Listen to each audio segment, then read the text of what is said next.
Miracles TV நேயர்களுக்கு வணக்கம். இன்றைக்கி நம்ம எதை பற்றி பார்க்க போகிறோம் அப்படின்னாக்கா, அன்றைக்கி மல்லிகைப்பூ செடியை எப்படி கவ்வாத்து பண்ணுறது அப்படின்னு சொல்லி பார்த்தோம். இன்றைக்கி அதே மல்லிகைப்பூ செடியை ஒரு செடியை எப்படி பல செடிகளாக ஆக்கிறது அப்படிங்கிற ஒரு டிப்ஸ் பார்க்கலாம் ஃப்ரெண்ட்ஸ். அதாவது நம்ம வீட்டில் மேக்ஸிமம் ஒரே ஒரு மல்லிகை செடி தான் வச்சுருப்போம். அதை மல்லிகை தோட்டமாக எப்படி மாற்றுறது அப்படிங்கிறதுக்கான ஒரு டிப்ஸ் ஃப்ரெண்ட்ஸ்.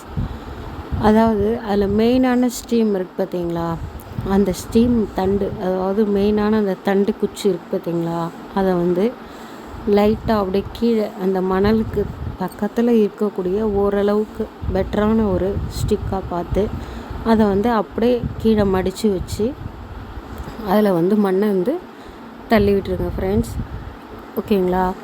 அப்படி செஞ்சீங்க அப்படின்னாக்கா நமக்கு வேர் இறங்கிடும் ஃப்ரெண்ட்ஸ். ஓகே, அதுவே நீங்கள் அப்படி இல்லை அப்படின்னா இன்னொரு ஸ்டெப் என்ன அப்படின்றத நான் நெக்ஸ்ட் வீடியோவில் சொல்கிறேன்.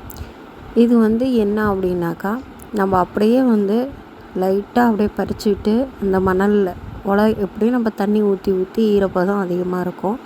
அந்த மணலில் அப்படியே லைட்டாக அந்த சென்டரை பிடிச்சி அழுத்தி அது மேலே கொஞ்சோண்டு மணலை மட்டும் அள்ளி போட்டு ஒரு 15 days maximum, minimum 15 days, maximum 30 days ஆகணும் ஃப்ரெண்ட்ஸ். அப்படி ஆச்சுன்னா அதில் வேர் உருவாக ஆரம்பிச்சிடும். சரிங்களா? அந்த வேர் உருவாக ஆரம்பித்ததும் அதை நம்ம என்ன பண்ணுவோம் அப்படின்னா, அதுக்கப்புறமா 15 daysக்கு அப்புறமா நம்ம அதை எடுத்து பார்த்தோம் அப்படின்னாக்கா அதில் வேர் இறங்கியிருக்கும். சரிங்களா? 15 days ஆர் 30 days. ஓகேங்களா? ஒரு சில இப்போ செம்மண் களிமண் இருக்கிற இடத்துல சீக்கிரம் வேர் இறங்கிடும்.